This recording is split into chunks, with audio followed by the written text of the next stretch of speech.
नमस्कार मित्रों, आप सभी ने बायजूस का नाम तो सुना ही होगा, जो कि शिक्षा देने वाला ट्यूशन ऐप है। ये क्लास 4th से लेकर 12th तक के बच्चों के लिए शिक्षा की सामग्री को समझाता है। क्योंकि दोस्तों बायजूस में 12,000 से भी ज्यादा ऐसे टीचर्स थे जो कि बच्चों को पढ़ाते थे ऑनलाइन ट्यूशन। और इसी कारण दोस्तों बायजूस जो था वो कोरोना वायरस के लॉकडाउन के समय सबसे ज्यादा प्रचलित हुआ था। असल में मार्च 2020 में सिर्फ एक महीने के अंदर ही 60 लाख से भी ज्यादा बच्चों ने बायजूस का इस्तेमाल करना शुरू कर दिया था। पर बायजूस की सफलता दोस्तों यहीं पर ही नहीं रुकी थी, क्योंकि मार्च के बाद अप्रैल के महीने में ही 75 लाख से भी ज्यादा नए बच्चे थे जिन्होंने बायजूस का इस्तेमाल करना शुरू कर दिया था। कोरोना वायरस के लॉकडाउन के समय दोस्तों सिर्फ 2 महीनों के अंदर यानी कि मार्च और अप्रैल में 1,35,00,000 से भी ज्यादा ऐसे नए बच्चे थे जिन्होंने बायजूस का इस्तेमाल करना शुरू कर दिया था। उस समय बायजूस की इस कमाल की सफलता का कारण जो था वो लॉकडाउन के साथ ही बायजूस के कमाल के टीचर्स भी थे, जैसे कि प्रवीण सर, कुणाल मित्तल, सक्षम जिंदल और अनिल धमेलिया जैसे टीचर्स। क्योंकि दोस्तों कोरोना वायरस के लॉकडाउन के कारण ऑनलाइन क्लासेस जो शुरू हुई थी उन सभी में हम सभी लोग बहुत बढ़िया तरीके से जानते हैं कि बच्चे जो है वो ऑनलाइन क्लासेस में कितना ज्यादा पढ़ा करते थे।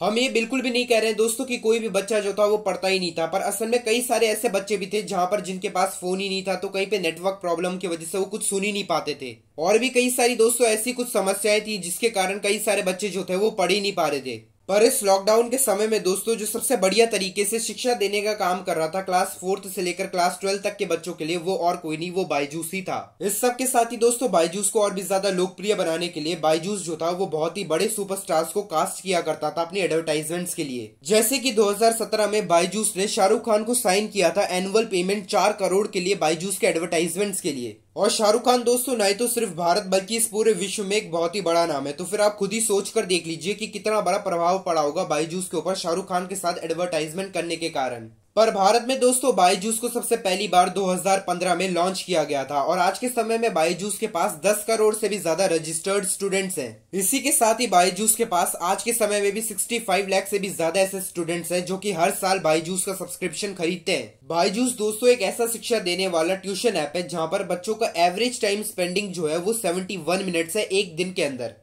पर बायजूस जैसे इतने ज्यादा लोकप्रिय ऐप के लिए हम आपसे एक प्रश्न पूछना चाहते हैं। आप ये बताइए कि आपने आखिरी बार बायजूस का एडवर्टाइजमेंट टीवी में कब देखा था, या फिर आपने आखिरी बार कौन से सोशल मीडिया प्लेटफॉर्म पर बायजूस का एडवर्टाइजमेंट देखा था, या फिर आप यही बता दीजिए कि आपने आखिरी बार बायजूस की कोई लेटेस्ट खबर क्या सुनी थी। आखिर ऐसा हो क्या गया है दोस्तों कि आज के समय में बायजूस जो है वो पूरी की पूरी तरीके से गायब हो चुका है और हमें उसका नाम तक याद नहीं है। आइए हम सभी लोग साथ में मिलकर इस चीज को भी जान लेते हैं। दोस्तों बायजूस की सफलता का कारण शुरू होता है जून 2023 से, जब टेक इन्वेस्टर प्रोसेस ने बायजूस का वैल्यूएशन 75% तक कट कर दिया था। इसका कारण उस समय में ये निकल कर आया था कि बायजूस की कंपनी के ऊपर फाइनेंशियल मिसमैनेजमेंट के आरोप जो थे वो लगाए गए थे। इसी के साथ ही बायजूस की पेरेंट कंपनी थिंक को भी एक और नई समस्या का सामना करना पड़ा था। वो आरोप ये था कि बायजूस जो है वो अपने कर्मचारियों को पैसा ही नहीं दे रहा है। इसी के साथ ही गूगल और फेसबुक ने बायजूस के एडवर्टाइजमेंट्स को सस्पेंड कर दिया था, क्योंकि बायजूस ने इन दोनों कंपनियों को पैसा ही नहीं दिया था। और यही वो समय था दोस्तों जिस समय हमें बायजूस के इस्तेमाल करने वाले छात्रों में घटोती देखने को मिली थी,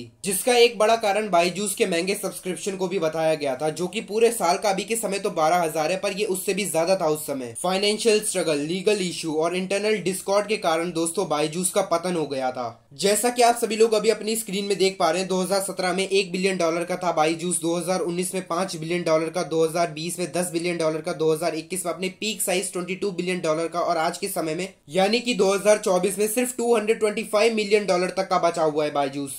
और अब दोस्तों हम आपको बायजूस की 2 सबसे बड़ी गलतियां बताना चाहते हैं जिसकी वजह से बायजूस को इतना बड़ा घाटा हुआ है। जिसमें से बायजूस की सबसे पहली गलती है फाइनेंशियल मिसमैनेजमेंट। असल में दोस्तों बायजूस का एक्सपेंशन यानी कि उसका विस्तार जो था उसकी फाइनेंशियल कैपेबिलिटी से कई गुना ज्यादा था, जिसके कारण बायजूस की कंपनी के संसाधनों के ऊपर और भी ज्यादा दबाव बढ़ता जा रहा था, और उसी के साथ ही कर्जा जो था वो बायजूस का वो भी बढ़ता ही जा रहा था। इसी के साथ ही में बायजूस की कंपनी के जो इन्वेस्टर्स थे उनका भरोसा भी बायजूस की कंपनी से धीरे धीरे बहुत ही ज्यादा कम होता जा रहा था, जिसकी वजह से बायजूस की कंपनी को और भी ज्यादा चुनौतियों का सामना करना पड़ा था। इसका नतीजा ये निकल के आया कि बायजूस की कंपनी को 20 अलग कंपनियों के साथ एक्वाइजिशन करना पड़ा, एक एवरेज अमाउंट $320 मिलियन के साथ। पर अब हम बायजूस की उस दूसरी गलती के बारे में जानते हैं जिसकी वजह से बायजूस का पतन हुआ। वो दूसरा कारण था लीडरशिप इशू। असल में दोस्तों बायजूस रविंद्र के नेतृत्व में बायजूस अपनी कंपनी के आंतरिक समस्याओं के साथ और अपनी कंपनी में एक शांतिपूर्वक माहौल बनाने में असफल हो गया था। इसका नतीजा ये निकल कर आया कि बायजूस की कंपनी में काम करने वाले कर्मचारियों का मनोबल जो था वो ही कम हो गया था।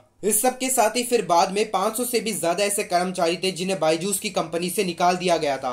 और इसने इस तरह से बायजूस की कंपनी के ऊपर प्रभाव डाला कि इसने बायजूस की कंपनी का प्रोडक्टिविटी, हिंडरिंग और कंपनी की एबिलिटी इनोवेट और अडेप्ट को ही पूरी तरीके से खत्म करके रख डाला। इस तरह से इस विश्व का सबसे बड़ा ऐप जो कि इस विश्व के कई सारे बच्चों को शिक्षित करता था, वही पूरी तरीके से बर्बाद हो गया। और आज के समय में बायजूस की कंपनी जो है वो अपने कर्जे के साथ, इन्वेस्टर्स के आत्मविश्वास के साथ और लीगल कॉम्प्लेक्सिटीज के साथ जूझ रहा है। पर दोस्तों अब आप हमें कमेंट सेक्शन में यह लिखकर बताएं कि आप सभी ने कभी बायजूस का इस्तेमाल किया है।